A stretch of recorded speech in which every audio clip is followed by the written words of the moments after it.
That concludes another workout session. D-Fit's the lifestyle brand. You know, what we do, we're gonna help you personally and whatever your entrepreneurial endeavors are. We help you succeed during times of need, during times of crisis, during times of insecurity, during times of racism, during times of unemployment, during times of struggle.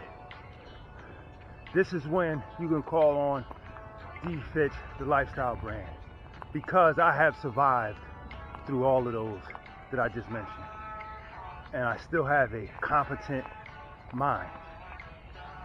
Did I go through situations and periods in my life where I felt I was going crazy? Yes.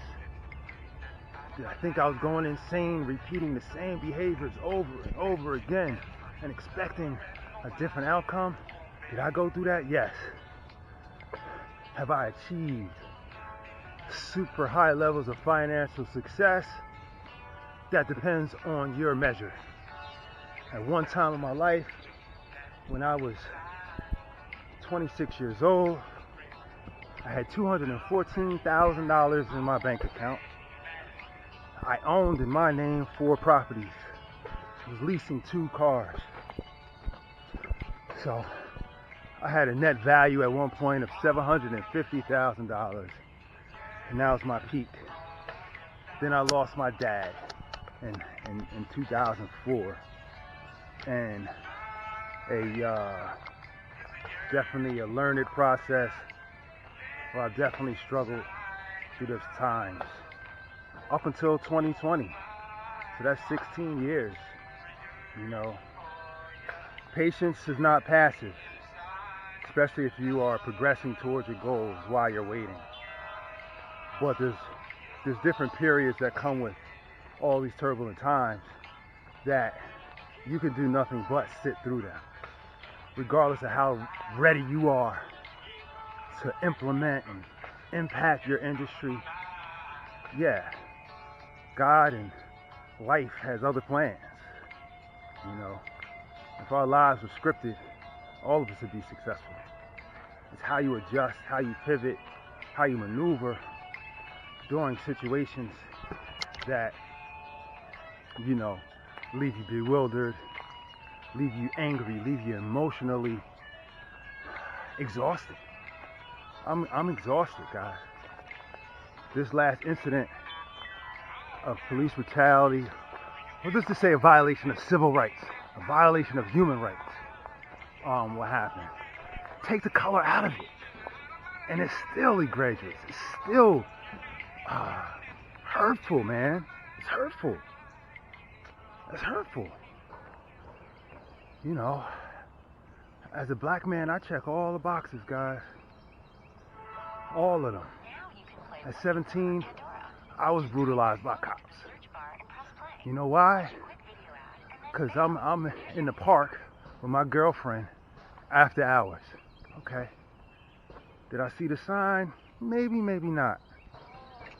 You know, but I didn't have to get pulled out of my car, put in their backseat, and beat up essentially.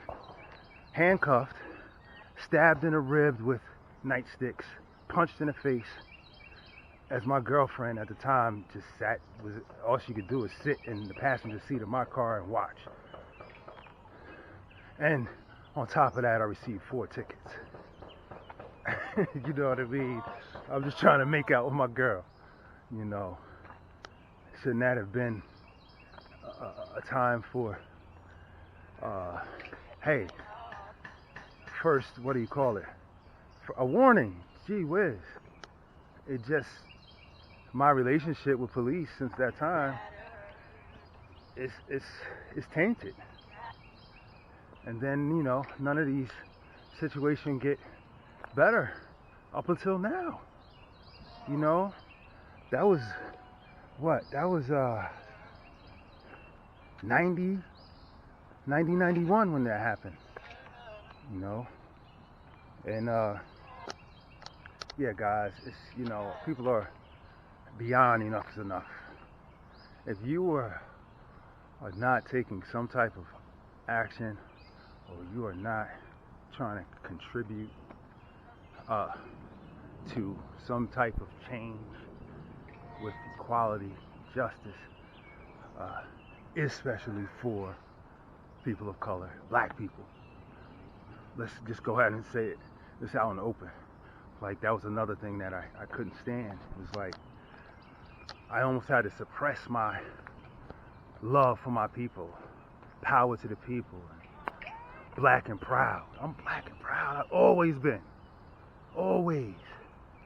You know what I mean? That fire always been lit.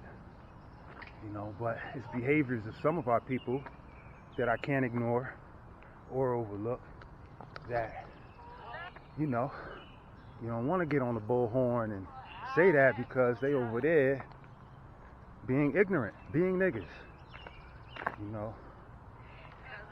And love them to death though. Love my folk, you know. The PSD that we face, or post-traumatic slavery syndrome, is it's a real thing. It's a real thing. You know, and now it's coming to a head. I think we have enough smart people right now. And I do feel like, you know, leadership will emerge throughout all of this.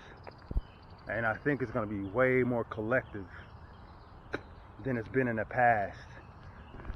That way, we all can't be targeted. Hopefully. You know, in the past you had what they call as a messiah leading the pack. Now I would say that's not necessarily the case. There should be multiple various leaders. I believe there are various leaders throughout all the states that are right now organizing, because this ain't going away. I know convictions of officers or getting them arrested. No, this doesn't go away till them dumb jokers are behind bars, yo, incarcerated. You know what I mean? And gotta face lifers that look like you and me. Let them get that treatment. All the times my heart races when police get behind me, caught my car. It's annoying. It's aggravating.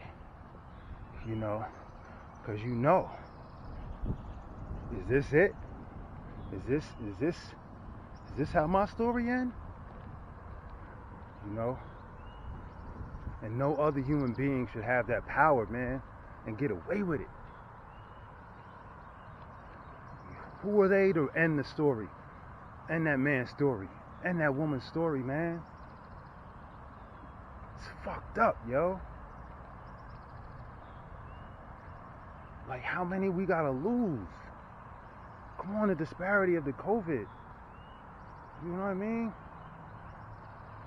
So again, man, we gotta get to some economic maneuvers. You know, we have people out on the street, and we're not gonna win no war with violence. It's not gonna happen. Yeah, it's 2020. They're way more tactical than we are.